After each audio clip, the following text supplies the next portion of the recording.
बिस्मिल्लाह अर्रहमान अर्रहीम। अस्सलाम वालेकुम। ये आपका अपना डिजिटल प्लेटफॉर्म है, मैं तारिक मतीन हूँ।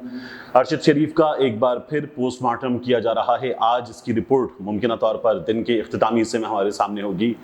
अरशद शरीफ गुज़श्ता शब पहुँचे इस्लामाबाद एयरपोर्ट, उनका जसद खाकी लाया गया और वहाँ पर जो मनाजिर हमने देखे, बाज़ लोगों को हमने एम्बुलेंस से लिपट कर रोते हुए देखा, अरशद शरीफ से माफ़ी मांगते हुए देखा, अरशद शरीफ को इजहारे अक़ीदत पेश करते हुए देखा।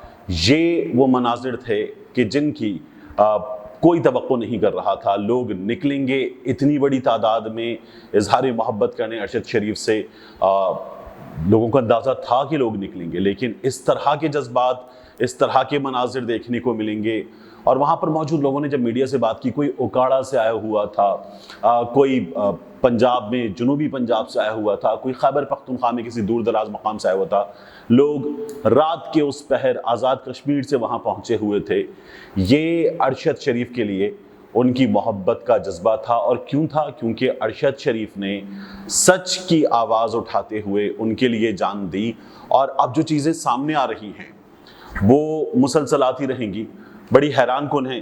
मैं आपको बताऊं, एक टेलीविज़न है K24tv.co.ke कीनिया, उनकी वेबसाइट पर इंटरव्यू मौजूद है वहाँ के एक मकामी गवर्नर का, और उस गवर्नर ने कुछ इंकशाफात किए हैं। ये इंकशाफात बहुत अहम हैं।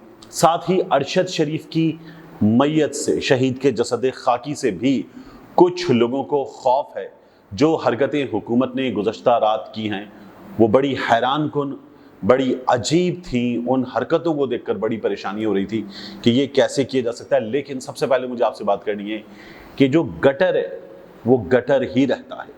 मरियम नवाज शरीफ साहिबा ने गुज़श्ता रोज़ एक गटर तरीन ट्वीट किया और एक ट्वीट को रीट्वीट किया जो इंतहाई मुतनाज़े था।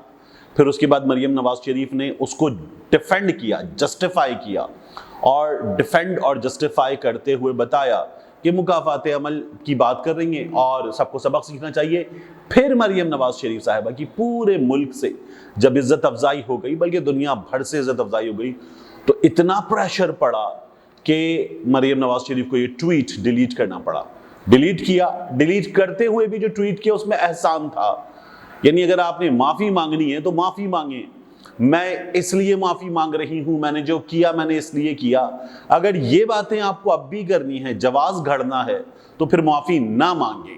फिर आपने जो कर दिया है वो आपने कर दिया है। जमी रहें, डटी रहें, ढिटाई के साथ। ये आसान काम है आप लोगों के लिए, वही काम कीजिए। तो उन्होंने ये काम किया। ट्वीट डिलीट करने के बाद जो ट्वीट किया उसमें भी बताया कि मैं ऐसे नहीं कर रही थी, मैं वैसे कर रही थी, ये चीज़ है, वो चीज़ है, ये सब कुछ उन्होंने शुरू किया।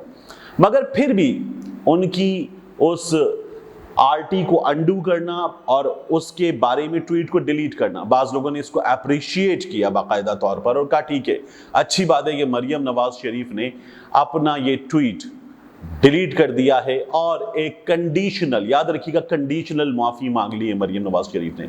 लेकिन उसके बाद क्या हुआ, आप दोबारा देखिए मरियम नवाज शरीफ ने लाइक क्या किया हुआ है।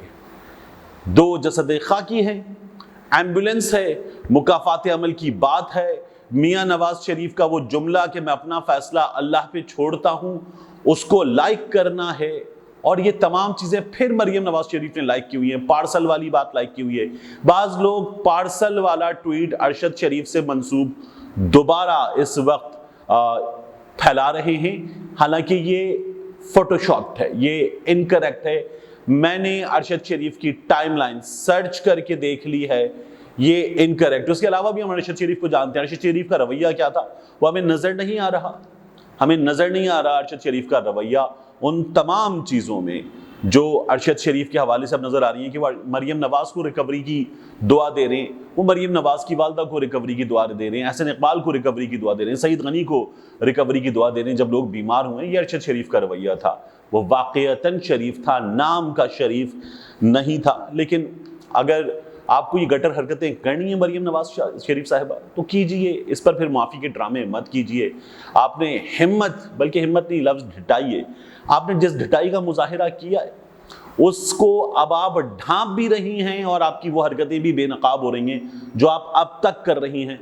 तो इससे बेहतर है कि माफ़ी वगैरह के ड्रामे मत कीजिए। लोग जानते हैं لوگ آپ کے کام جانتے ہیں, آپ کی لینگویج جانتے ہیں. میں بار بار کہتا ہوں کہ ابھی بھی وہ مشاہد اللہ خان صاحب کے بیٹے جو ہیں افنان, ڈاکٹر افنان, وہ کہہ رہے ہیں کہ جی دیکھیں عمران خان کی جلسوں میں زبان دیکھیں, پاکستان تحریک انصاف کے لوگوں کا رویہ دیکھیں, مریم نے تو کچھ بھی نہیں کیا. یہ لوگ ڈیفینڈ بھی کر رہے ہیں. میں تو بار بار کہتا ہوں, ایک جملہ جو مریم نواز شریف بار بار کہتی ہے عمران خان کے لیے جلسوں میں جا کے, گھٹیا آدمی, 2 نمبر آدمی, 2 نمبر خان, اگر یہی جواب عمران خان اسی طرح سے 2 نمبر عورت کہہ دیں, گھٹیا عورت کہہ دیں, یہ تمام لوگ, میں چیلنج کرتا ہوں, یہ تمام لوگ کپڑے پھاڑ کے عمران خان کے پیچھے آ جائیں گے. یہ اس طرح کا حال ہے ان لوگوں کا. لیکن بہرحال جو ان کا رویہ ہے. اس کے علاوہ کچھ عجیب ترین چیزیں ہم نے دیکھی. ارشد شریف کا جسد خاکی ایئرپورٹ پہنچایا گیا. فواد چودھری صاحب بتا رہے ہیں کہ وہاں پر ایمبولینس کی جگہ بار بار بدلی گئی تاکہ لوگ جمع نہ ہوں, کم سے کم ہوں. انہیں باقاعدہ کوئی خوف محسوس ہو رہا تھا. اور اس کے بعد انہوں نے کیا کیا, وہاں پر ایجنسیز کے لوگ موجود تھے. فواد چودھری کہتے ہیں شرم آ رہی تھی کہ آپ ایجنسیز کے لوگ آپ نے وہاں پر بھیجے ہوئے ہیں, آپ کو شہید کے جسد خاکی سے ڈرے. انہوں نے تو لکھا ہے کہ ایسا لگ رہا ہے جیسے یہ جو شہید ہے یہ اٹھ کے بیٹھ جائے گا اور اس کا خوف ہے. کچھ لوگ کہہ رہے تھے کر لو گرفتار, آ گیا ارشد واپس, تمہیں گرفتار کرنے کا شوق تھا. یہ ان لوگوں کی حالت ہے. رانا ثناء اللہ صاحب کہہ رہے ہیں کہ ہم نے ایف آئی اے اور دیگر ایجنسیز پر مشتمل ایک ٹیم بنا دی ہے. ٹیم کینیا روانہ ہو رہی ہے, وہاں جا کر تفتیش کرے گی, تحقیقات کرے گی. کر لے, لیکن ان کے انڈر کرے گی, وزارت داخلہ کو رپورٹ پیش کرے گی. یہ تو ملزم ہے. وہ حالات جن کی وجہ سے ارشد شریف ملک چھوڑنے پر مجبور ہوا, وہ حالات انہوں نے پیدا کیے تھے. بار بار کہوں گا, یہ تو ملزم ہے. یہ حکومت, اس کے لوگ, رانا ثناء اللہ, شہباز شریف, شریف خاندانی تو ملزم ہے ارشد شریف کے معاملے میں. ان لوگوں کو تو جواب دینا ہے. تو وزارت داخلہ کو رپورٹ پیش کی جائے گی. اس کے بجائے معاملات عدالت کے ہاتھ میں ہونے چاہیے. نجم سیٹھی صاحب نے اسی لیے کہا ہے کہ یہ جو آپ نے کمیٹی بنا دی ہے, اس میں ایف آئی اے والے ہیں, انٹیلیجنس بیورو والے ہیں, آئی جی والے, آئی ایس آئی والے ہیں, اس پر ایک جج جو ہے وہ بٹھایا جائے. اور اس جج کو, نجم سیٹھی صاحب بالکل ٹھیک کہہ رہے ہیں کہ اس جج کو جو نومینیٹ کرنے والے ہیں وہ پی ایف یو جے والے ہوں, ارشد شریف صاحب کی فیملی والے ہوں, ان کا بھروسہ ہو. پھر اس کے بعد یہ تحقیقات جو ہیں وہ قابل اعتبار ہوں گی, وگرنہ قابل اعتبار یہ تحقیقات ہو نہیں سکتی. رانا ثناء اللہ صاحب نے کل بھی اعلان کر دیا تھا کہ جائیں گے وہ. لوگوں نے کہا کہ نہیں, رانا ثناء اللہ جو ہے وہ کیسے وصول کر سکتے ہیں سرکاری طور پر. مشینری ہے پوری اسٹیٹ مشینری, وہ ان کے پھر احکامات کی پابند ہوتی. مگر ارشد شریف صاحب کے اہل خانہ جو ہے انہوں نے منع کر دیا کہ نہیں آپ مت آئیے گا, کوئی ناخوشگوار چیز ہو جائے گی. انہوں نے منع کر دیا. اس سے پہلے ہوا تھا, مریم اورنگزیب صاحبہ گھر پہنچی, پیغام بھجوایا گیا کہ مریم اورنگزیب صاحبہ آنا چاہتی ہیں, تو پھر یہ کہا گیا کہ آ جائیں مریم اورنگزیب صاحبہ, ہم کسی کو نہیں روکیں گے, گھر ہے, شہید کا گھر ہے, تعزیت کے لیے لوگ آ رہے ہیں, آ جائیں. لیکن جب جسد خاکی وصول کرنے کا معاملہ آیا تو ارشد شریف صاحب کی والدہ کے حکم پر مراد سعید اندر بیٹھے, ارشد شریف کے جو انتہائی قریبی ساتھی ہیں, علی ہیں, عدیل راجہ ہیں, یہ ارشد شریف کے پروڈیوسرز ہیں, تو یہ لوگ بیٹھے, یہ جسد خاکی کے ساتھ تھے. بہت قریبی دوست ہیں حسن ایوب ایئر کے, وہ یہ لوگ جسد خاکی کے ساتھ ساتھ تھے. عمران ریاض خان تھے, تو یہ بالکل ساتھ ساتھ مسلسل موجود لوگ تھے. اور یہ ارشد کی فیملی جو ہیں ان کے ساتھ موجود لوگ تھے. اس کے علاوہ عامر متین صاحب کیا بتا رہے ہیں, وہ یہ کہہ رہے ہیں کہ ارشد کے گھر پر بھی مسلسل خفیہ والے گھوم رہے ہیں, فلمز بنا رہے ہیں, لوگوں پہ نظر رکھ رہے ہیں. کہیں گے میں نے ایک دو کو باقاعدہ روکا اور کہا کہ کیا کر رہے ہو, اب تو چھوڑ دو, مر گیا وہ, اب وہ نہیں ہے ہمارے درمیان, چھوڑ دو, جان چھوڑ دو, یہ حرکتیں اب مت کرو. تم کیا کرو گے, یہاں کوئی آئے گا تو وہ کیا اب اس شہید کو کوئی ڈاکیومنٹس دے گا, وہ تمہارے خلاف ٹیلی ویژن پروگرام کر دے گا؟ اب کیوں کر رہے ہو, تھوڑی سی شرم کر لو. اب یہاں پر جو آئے گا وہ اس کی ماں کے گھٹنوں کو ہاتھ لگا کے تعزیت کرنے آئے گا. اب جو آئے گا وہ اس کے بچوں کے سر پہ ہاتھ رکھے گا, کسی بچے کے گال چوم لے گا, دعا دے دے گا, وہاں کھڑا ہوگا, فاتحہ پڑھے گا, چلا جائے گا. اب ارشد شریف تمہارے خلاف پروگرام نہیں کر سکتا. اب جو آرگینک ہے, اوریجنل ہے, جو لوگوں کا غم و غصہ ہے وہ ارشد شریف کی پرانی ویڈیوز, اس کے پروگرام, اس کے ٹویٹس, اس کی چیزیں دیکھ رہے ہیں. اس کا آخری ٹویٹ دیکھ رہے ہیں شہباز شریف کے بارے میں. اب آرگینک ہے جو کچھ ہو رہا ہے, اب تم لوگ چھوڑ دو. یہ عامر متین صاحب نے ان سے کہا, تو یہ بالکل درست شکوہ ہے, یہ بالکل جائز بات ہے. لیکن یہ ہمارے ہاں جو اس طرح سے لوگوں کو روکنے والے, ہراساں کرنے والے, یہ رکتے نہیں ہیں. اس کے علاوہ میں آخر میں آپ کو بتاؤں, سی جے ورلیمن نے ٹویٹ کیا ہے, یہ کینیا کا ٹی وی ہے, اور اس کو انٹرویو دیا ہے وہاں کے ایک فارمر گورنر نے, مائک سون کو.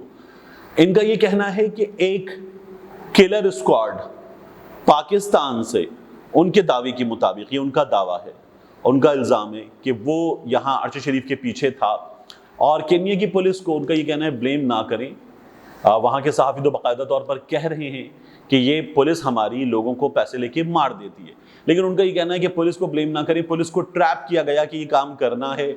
और अरशद शरीफ एक बाकायदा ग्रुप है मनी लॉन्ड्रर्स का जो मोम्बासा में, नैरोबी में कार शोरूम्स चलाता है।